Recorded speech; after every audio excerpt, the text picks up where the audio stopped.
Hi everyone. I see the microphone is working, and I'm very happy to see that so many people are interested and to learn about how to fight the climate crisis.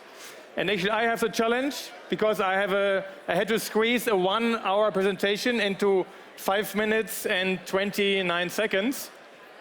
And I came here to give you a little bit of good news, but I have to set the stage here, and we have to start by looking at the data a little bit. And we have to realize that with the current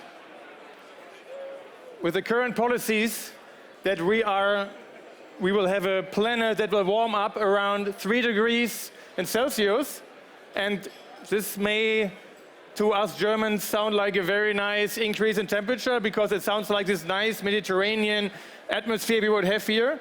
But to put it into perspective, during the Ice Age in Berlin, the temperature was around 4 degrees colder, and we had an ice crust of several hundred meters covering Berlin.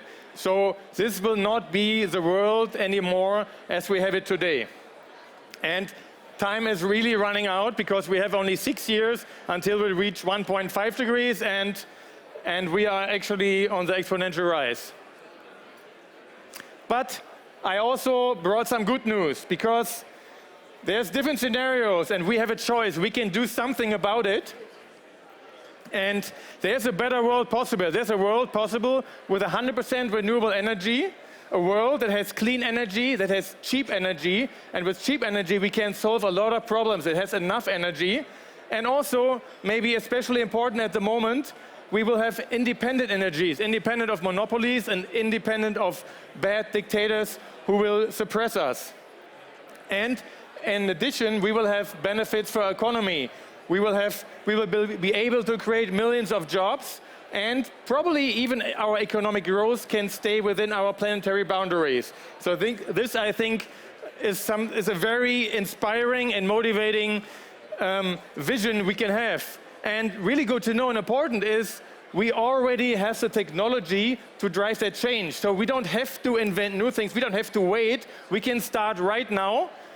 And good to know is also, yes, it will be very, very expensive, but the payback periods of these huge investments will probably have a payback period of like 6 to 7 years. This is nothing where I came up with. This is something from BCG and McKinsey, and all the data I'm having here is from Stanford University, Sydney University, Energy Watch Group.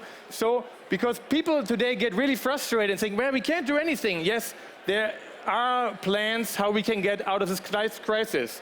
So actually, summarizing what I just said is that we have 2 scenarios, one a little bit of hellish, and one is quite good. So we think smart people like us, we would throw everything into it, and we can solve that crisis. But what we actually see is that we don't do a lot. And we are falling right into the knowing-doing gap, because what we see, all of us here know the climate crisis is real, it is here and it's coming, but to be honest, how many of us are really driving the change actively? And if I would ask here how many climate activists are here, I don't think it would be too many. And what does it do with us? Because on the one hand, we know we need to drive the change. On the other hand, we're not doing anything. So we feel bad, and as humans, we don't want to feel bad. It's really, we want to feel good, and we want to be in consistency with our values and beliefs. So what happens? We want to get away with that bad feeling, right? And there's 2 ways to get around that. One is that we invent or find excuses why we cannot act now. And we all know them, right? It's like, either it could be climate change is not real, or it's too expensive, or hey, let's wait until the Chinese, until they start. When they started, then we can also do something. Or it's too far away, it's not in Europe, or it is 100 years out. All these are not true. These are just excuses for us. And actually a much better way how to get away with that bad feeling that we're all having as these called cognitive dissonances is we have to stop being part of the problem. We can start being part of the solution and get into acting. We need to take action, and we will feel better about it. And there's different ways how we can do that. And actually the best way how to get into action is what climate psychologists say is, well, start acting now, and ideally do it in a group. Start joining a group, talk to friends, get people together, and which brings me to the next point. that how can we drive in these very short years, and how can we really drive that exponential change? I think we need two elements. One element is we need to reach the social tipping point.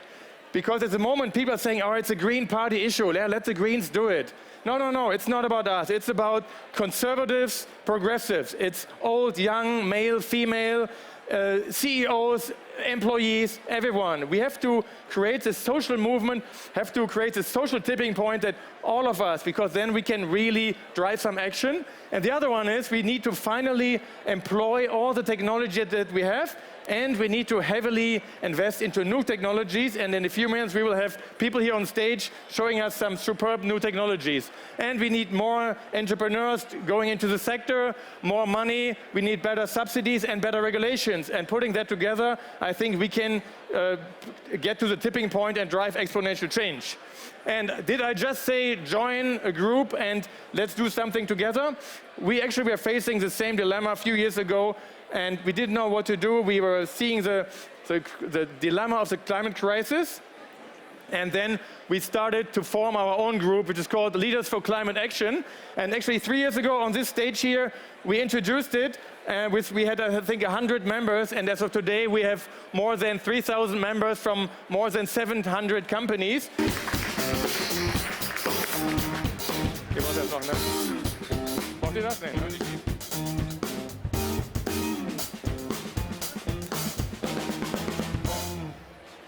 So Boris just said you are probably not active in climate actions. Is anybody actually active in climate actions in one way or the other? I think there are a lot more out there than Boris has thought, but we have great examples over here. We have only 25 minutes roughly, so we do a very, very quick round right at the beginning. My name is David Wortmann. I'm the CEO and founder of DW Eco. We start with you, Christian, maybe.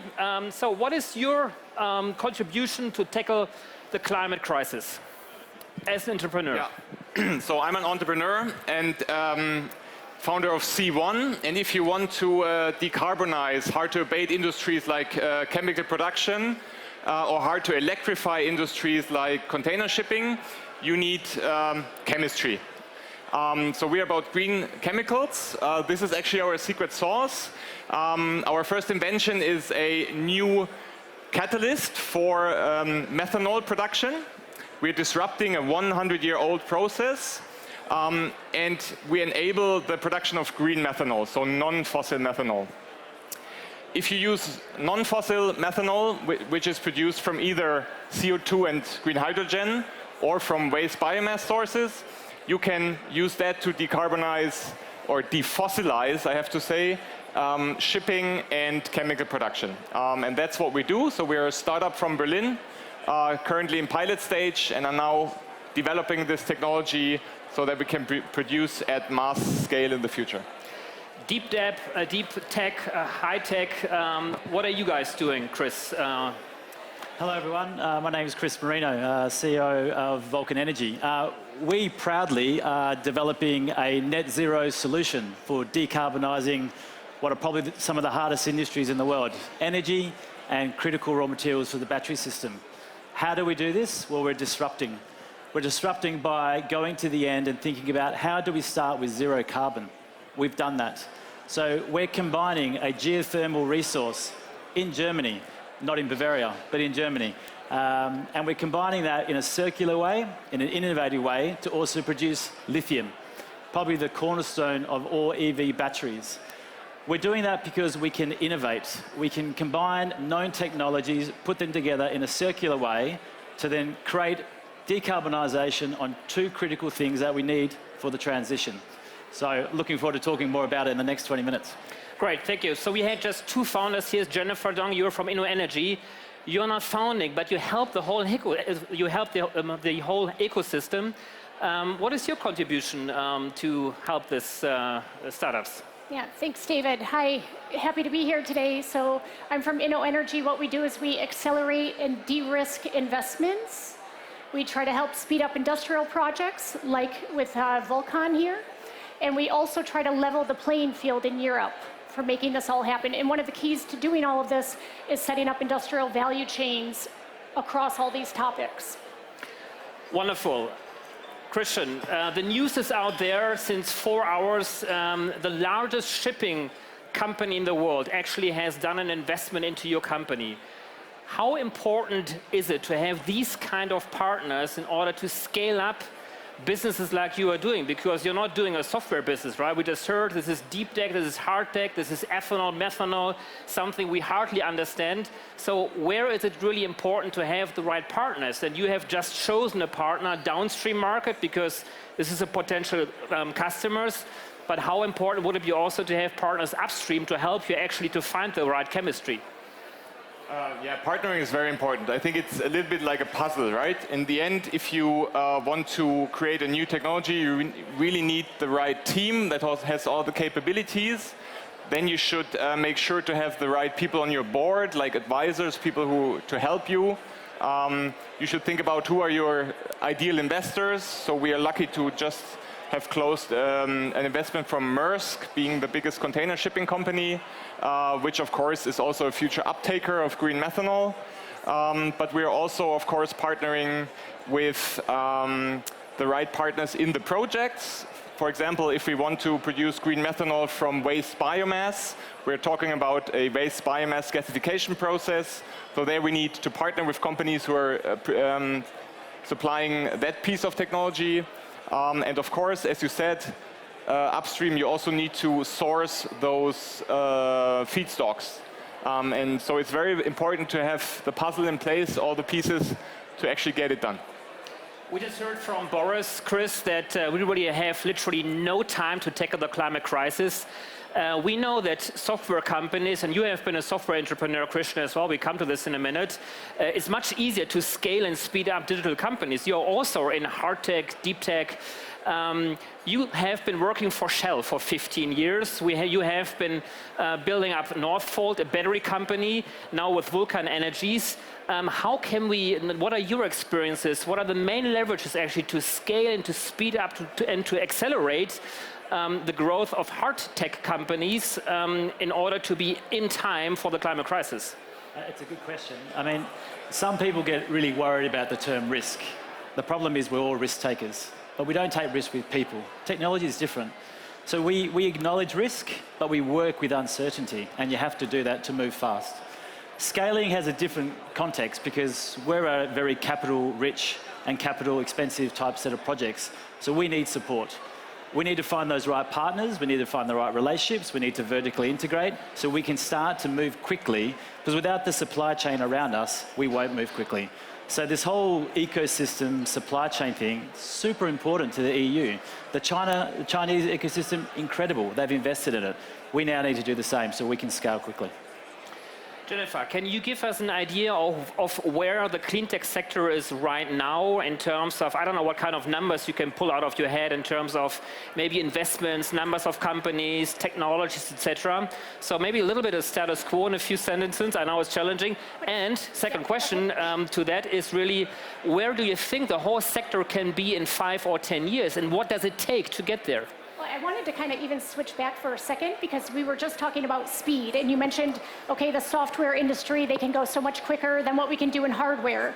And I want to give you guys an example. I'll throw in some numbers, I have a few, of what we did around the battery topic. Okay, so back in 2017, 2019, even 2019, people in the auto industry, people everywhere in Europe said it's too late. We cannot compete with China, we cannot compete with cost. We lost the battle.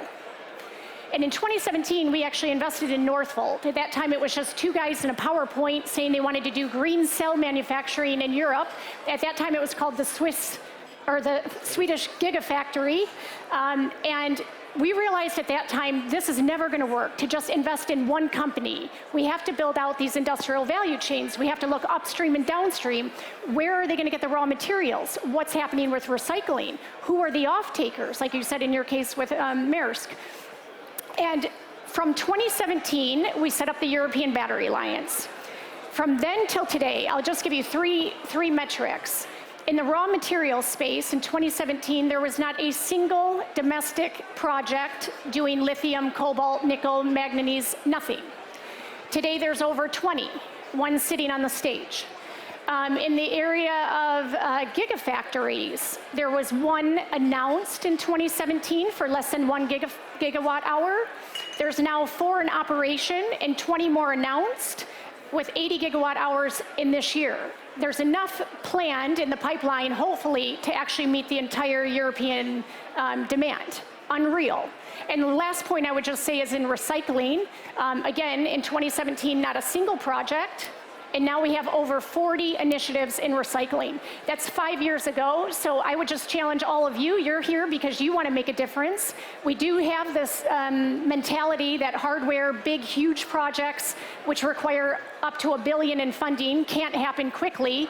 But if you all put some skin in the game, I think we can do it in 5 years.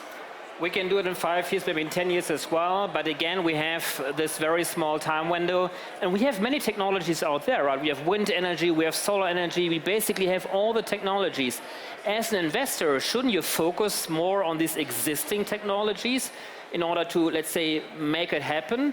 And why do you think it's still important to invest in innovations like we have been setting up on the stage here? Yeah, I'll make this quick because I want to make sure everybody gets enough. But we're going to need a mix of technologies, right? Just solar isn't enough, wind's not enough, but I think the big thing and the message we want to share also with all of you is it's not just enough to use the technologies. We want to reshore all these technologies. We want to have solar, yes, it exists, and actually Germany and Europe was instrumental in doing a lot of the development, but it's not here. So let's reshore it, put the manufacturing back here, and all of the other things, and that's what we need to invest in. And that's actually one of the topics you are addressing, Cris, as well. I mean, we see there is a high dependency on raw materials, on value chains, for example, from areas like China. In the solar space, not a lot of people know this, but 98% of the solar ingots are still coming from China. So there's a very, very high dependency in order to fulfill all our commitments which we are trying to promise here. You are on the raw material space. Lithium is the same thing. So what should Europe do in order to be more independent from these raw material dependencies? And maybe what are you doing about it as Vulcan Energies?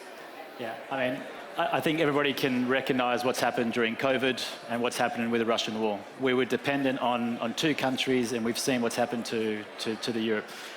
We in Vulcan, we won't accept that. We will disrupt. We will ensure that more than 90% of the current lithium that comes from China, we can actually reshore, we can develop cost competitively here in Germany and in Europe. But there's lots of threats. A recent threat is the US. We shouldn't be competing with them, but they've just released an Inflation Reduction Act that's going to make them super competitive. So the biggest risk is now to Europe, because if we don't invest in our industry, in companies like Christian's and ours, then we won't be competitive. Therefore, we won't have industry here. And I would say that's pretty scary, the fact that we will always be relying on exports. If we invest in Europe, if we invest in startups and scale-ups, predominantly scale-ups, we'll be able to find ways to build out this ecosystem. We'll be able to secure and have resilience in our energy system and things like EVs, which we're a proud sort of automaker type country, Germany, and also in Europe. So we really need to hold, I think, true. The EU have to stand up and say, right, we want to maintain a secure future for Europe, and therefore invest in scale-ups. Christian, you have been investing in Germany. You are a founder now. You have been founding a lot of companies, but now in cleantech as well. If you look at what Cris just mentioned on the Inflation Reduction Act, where in the United States, the US government is putting a 3-digit billion subsidy program on cleantech, which we don't have in Europe right now.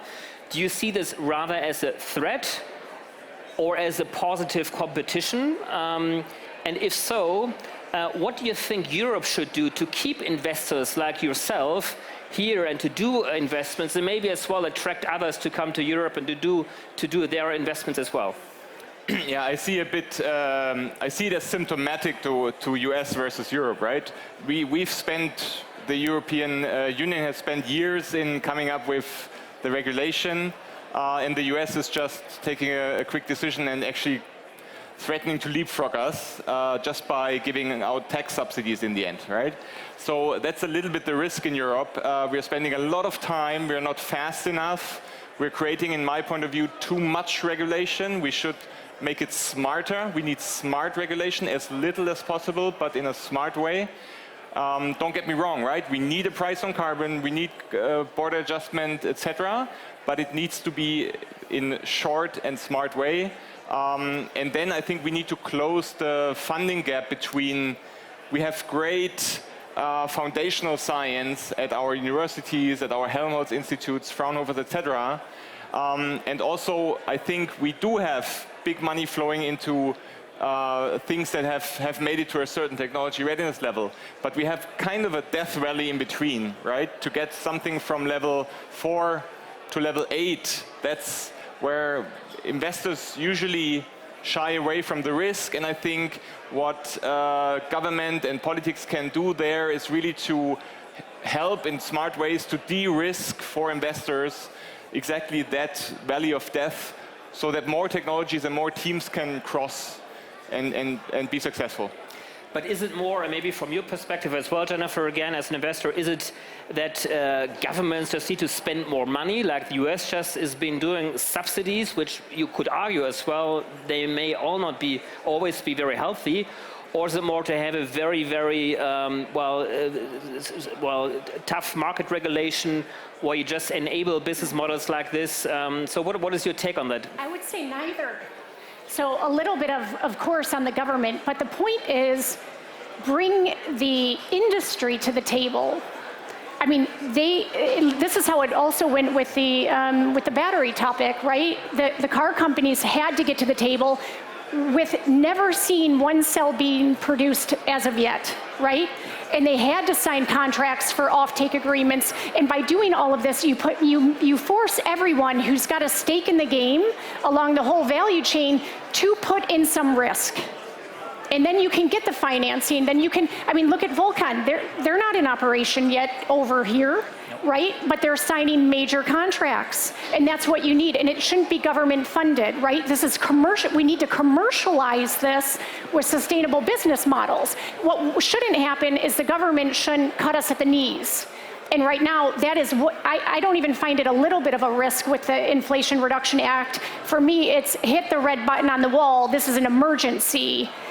This will shut down and really put this whole industry at risk in Europe if the government or the EU and the national states don't react and level the playing field. Right. But at the end of the day, then it needs to be a commercialized business that we do.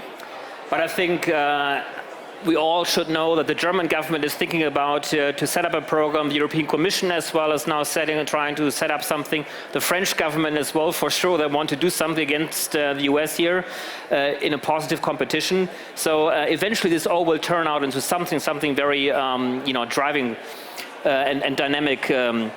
Christian, you have been a digital entrepreneur throughout your whole career, and you have building great companies so far. But building a software company is totally different than now building up a methanol chemical company. So what were your main challenges and your key takeaways, and maybe something you can share here as well in the audience of maybe some others who are thinking changing the industry, switching their careers, etc. So what are your learnings, and how can you inspire the audience here as well? Yeah, well, so it is a bit the problem that science and business people don't always speak the same language, right? So the learning really is that you need people who can act as go-between and translate and help to find a common base. Also, you need to make sure that you have people who can help you understand the technology, do your due diligence, come up with a strategic plan. So, because that is what, as an internet entrepreneur, you don't bring to the table when you suddenly go into chemistry, right? But I think my message really is that I believe it's worth it, because if you combine different specialities with each other, that's where the magic happens, and that's where creativity comes into play and new solutions are being born. So it's worth it, and I encourage everyone who wants to make a difference to just start that journey, because it's worth it.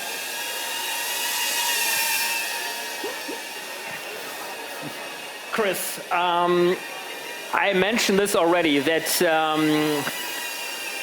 you have been working with Shell for 15 years. So may I say that you congratulate on the good side of life now, and now you're on a clean tech company. What are your inspirational and motivational words to anybody changing the industry and maybe trying to found a company as well? And hopefully you did understand my question. I'm going to invent a quieter drone, first of all. I mean, for me, it's opportunity. It's about opportunities. I looked for those opportunities. I wasn't satisfied working for an oil and gas company. I'm not against oil and gas. I didn't want to work for one again. I had a calling to wanting to make a difference, and my difference was not that. Where I think we're going as a society is that we need to reskill, we need to upskill, we need to downskill, actually. We are in this transition where Europe has not been through an industrial revolution in decades. We are suffering because we don't have enough people who can actually work in this space. I would say one of the biggest risks to us meeting our climate needs and climate changes is people, and people not being in the right space at the right time. So I think we need to figure this out. I think it's at university level, it's at the industry level, it's at the government level. We need to find ways to promote people to say, the door's open. And when you go through that door, we will help you. So we're trying to do that at Vulcan. We come from oil and gas backgrounds, we come from clean tech, we come from IT, we come from everywhere because we're purpose driven. So if you believe in the purpose and the vision, it doesn't matter where you come from. It's the opportunity that counts. Jennifer, Cris just said the doors are open to anybody who's joining this fight against the climate crisis. Which doors are open? Can you specify this a little bit? Maybe what doors are open on your side? How can people, investors, entrepreneurs hook up and get a touch point into this industry? I mean, for me, it's a tough question to answer because I don't know what doors are shut at this point. I think every opportunity is there for us to come together and talk about the challenges. And the point is that we need every single person at the table because it's us privately and it's us in our ecosystems and where we work and operate. And I think for me, I think there's only opportunity on this, and it goes back to what Boris showed earlier. But why are we not doing it? I don't see any doors that are closed. It's just we're not doing it. And I think that, I don't know why we're not doing it. Good news. So we have 1 minute left. Let's maybe do a quick last round of same questions. Where do you see yourself in 2030 looking back what you have personally achieved, maybe with your organization right now as well, to tackle the climate crisis? Christian, you want to start? Well, that's an easy one. In 2030, I'm looking at a very big green methanol plant that's, producing 24/7, and probably not only one, but a few already. So, yeah. Cris. I'll keep it simple. Please come and visit us on the Rhine Valley. We'll have a number of lithium extraction plants, geothermal plants, producing zero carbon energy and zero carbon lithium. Come and walk through the door with us. Great. Jennifer. I would say it looks like reshoring and bringing all the technologies that will enable sustainable energy back in Europe, meaning we create jobs, we create an industry, and we positively influence climate change. Great, 5 more seconds. I want to really use to motivate as well. Join this sector, join this climate crisis. It's not all about doing a demonstration. It's also about founding a company, putting your money into the sector as well. So join the race to net zero. Talk to us, talk to anybody else. All doors are open. Thank you very much.